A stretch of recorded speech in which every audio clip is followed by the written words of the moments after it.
And it looks like the Tigers are going to beat the Yankees because it's hard to believe you're up 2-0 against the Yankees. Jeter's out, and you have Verlander coming up in Game 3. And if you need Verlander and Scherzer. Verlander, Scherzer, and then Verlander again in Game 7 if you need him. So the Yankees got to win 4 out of 5, and that would mean beating Verlander twice unless they win 4 in a row. Yeah, probably not going to happen. Plus, when Cano and Swisher and Granderson, they're hitting like a combined $125, I think. Yeah, A-Rod's getting all the criticism, and he should. He looks horrible against big righties. Situations and big strikeouts. And just he's striking out every time. I mean, he came in with 10 and 19, and then he went to 12 and 21, and then I think he finally hit a bullet last night.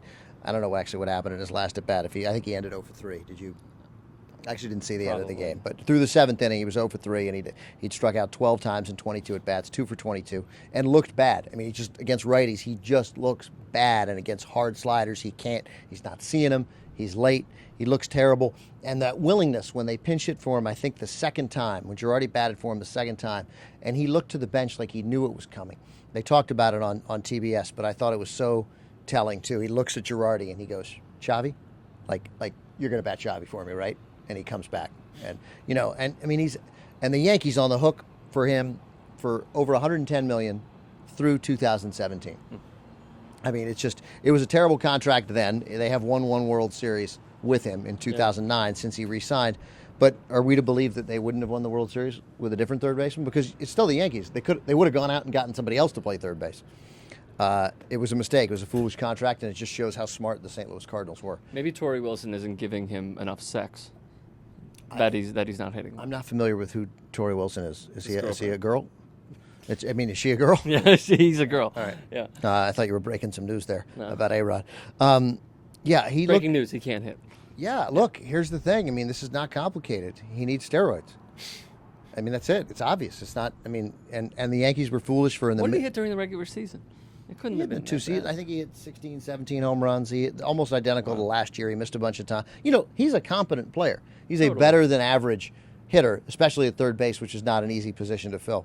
But this is a guy on steroids. This is a guy who benefited from steroids. And you look at in 2007, in the middle of the sort of steroid explosion and our total reexamination of Bonds, for the Yankees to commit that kind of money to a guy with those numbers, I mean, you had to be burying your head in the sand if you didn't think that A-Rod was juicing with the gaudy numbers that he put up. So he deserves the criticism, but then on the other side of the coin, I mean, Granderson and Cano and all those other guys, Swisher is doing horrible. I mean, they're not hitting. No, they're not hitting in huge situations that I've never seen Robinson Cano this bad. Yeah, and the oddity is Robinson Cano struggled with men in scoring position all year. He had a terrific year, but he didn't drive in many runs for as many home runs as he hit.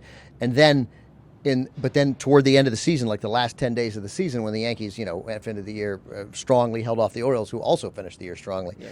Cano was great. So you thought coming into the postseason, here's a guy who was hitting well, but he's been terrible. They've all been terrible. The Yankees have scored in 1 inning now in the playoffs in 12 innings in game 1, and then they've scored in 1 inning in 21 against the Tigers. They got 4. They got 2 2-run home runs in that inning, but still they've scored in just 1 inning. They look terrible. They look like the A's. I mean, that's, most of the year, the A's who scored so many runs the second half of the year was great, but that was a team that constantly struggled to score runs. You just keep expecting the Yankees, who I keep betting on, because you figure there's one big inning coming, but they haven't had it, and they did it.